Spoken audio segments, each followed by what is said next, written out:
আমরা আন্তরিক কৃতজ্ঞতা জানাচ্ছি। মঞ্চে আহ্বান জানাবো শান্তিপুর 1 নম্বর রেলগেট ব্যবসায়ী কল্যাণ সমিতির পক্ষ থেকে সম্মানীয় শ্রী স্বপন কুমার দাস মহাশয়কে। তাকে মঞ্চে আহ্বান জানাচ্ছি। আমাদের শান্তিপুর 1 নম্বর রেলগেট ব্যবসায়ী কল্যাণ সমিতির সম্মানীয় সভাপতি বাপি বিশ্বাস মহাশয়, তাকে আহ্বান জানাবো মঞ্চে।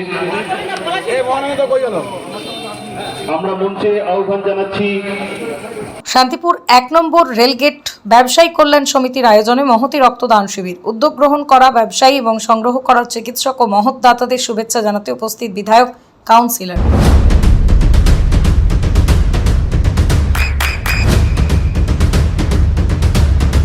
বৃষ্টিতে স্বস্তি। বৃষ্টি অ্যাকোয়া বিশুদ্ধ পানীয় জল। অধিষ্ঠ অন্যান্য শিক্ষকবৃন্দ এবং আমার সামনে উপবিষ্ট এবং যতদূর এই মাইকের আওয়াজ যায় ততদূর পর্যন্ত সমস্ত দর্শক এবং আমাদের ব্যবসায়ী বৃন্দকে আমরা অভিনন্দন জানিয়ে আমি আমার সংক্ষিপ্ত বক্তব্য শুরু করছি, কারণ ওনার খুব সময় সংক্ষেপ, এরপরে একটা অনুষ্ঠান হয়তো আছেন, তার মধ্য দিয়ে আমাদের সময় দিয়েছেন, এর জন্য আমরা প্রথমেই তাকে আন্তরিক কৃতজ্ঞতা জানাই। আজকে আমাদের এই মহতী উদ্যোগ, অর্থাৎ আমরা এই রক্তদান শিবিরের মাধ্যম দিয়ে ওনাকে আমরা সম্বর্ধনা জ্ঞাপন করার জন্য অনুরোধ করেছিলেন এবং আমাদের সেই অনুরোধ উনি রেখেছেন, তার জন্য আমরা আবার তার প্রতি কৃতজ্ঞতা জানাই। এই মহতী অনুষ্ঠান আমরা এই শান্তিপুর 1 নম্বর রেলগেট কল্যাণ ব্যবসায়ী কল্যাণ সমিতি ক্ষুদ্র বা বড় ব্যবসায়ীর মধ্য দিয়ে আমরা আমাদের সাধ্যমতো চেষ্টা করেছি। এই প্রথমবারের মতো আমরা এই সামাজিক একটা অনুষ্ঠান করতে সমর্থ হলাম এবং আশা রাখি আগামীতেও আমরা এই ধরনের মহতী অনুষ্ঠানের পাশাপাশি অন্যান্য আরও সামাজিক অনুষ্ঠান করা যায় কিনা সে ব্যাপারে আমরা চিন্তা ভাবনা করব।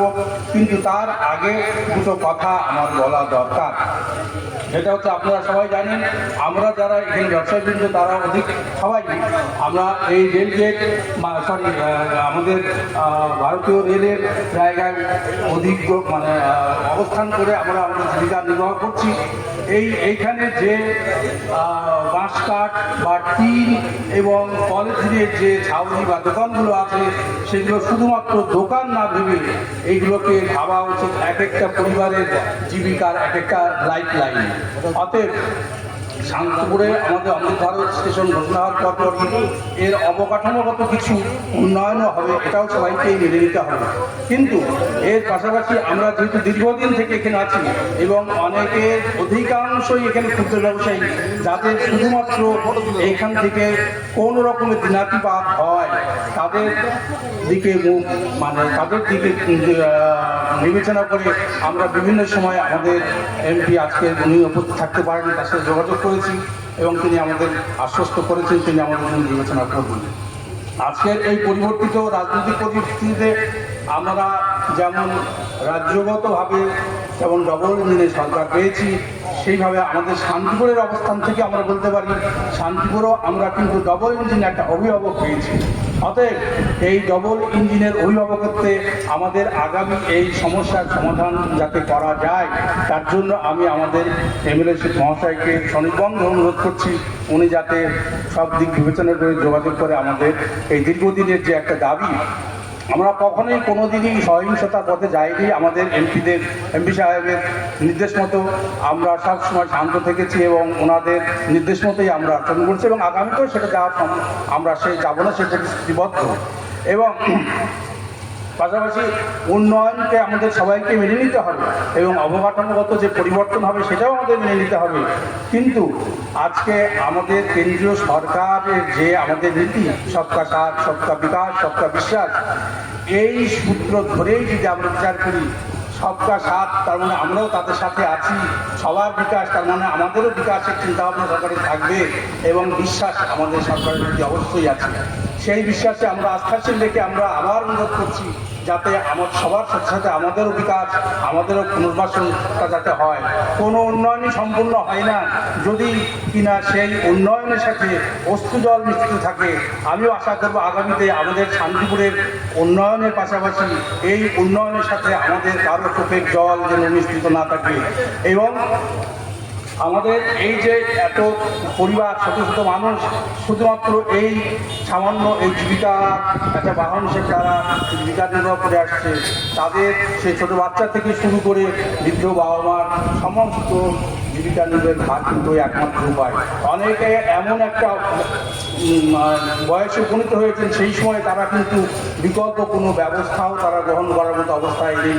আর সত্যি কথা বলতে কি, এত ছোটো ছোটো ক্ষুদ্র ক্ষুদ্র ব্যবসায়ী তারা বিকল্প কোনো ব্যবস্থা করার চিন্তা ভাবনা তারা করতেও পারে না, কারণ তাদের সংসার জীবিকা নির্বাহ করার জন্যই তাদের ওষ্ঠাগত হতে হয়। তাই আমি আবার ওনাকে আমার সংগ্রাম অনুরোধ জানাবো সমস্ত নেতৃবৃন্দকে। আপনার সন্তানের উজ্জ্বল ভবিষ্যতের সঠিক দিশা JRS public school. JRS public school, যেখানে শিক্ষা এবং আনন্দ একসাথে। JRS public school has an excellent team of teachers for the holistic development of your child. আপনার সন্তানের উজ্জ্বল ভবিষ্যতের একমাত্র ঠিকানা জেআরএস পাবলিক স্কুল। আপনি কোথায় ইনভেস্ট করবেন, কেন করবেন, বুঝতে পারছেন না তো? সঠিক গাইডলাইন পেতে আজই আসুন নদিয়ার চাকদাতে নিবেদিতা প্রাইভেট লিমিটেডে। Nivedita private limited, marketing and distribution service.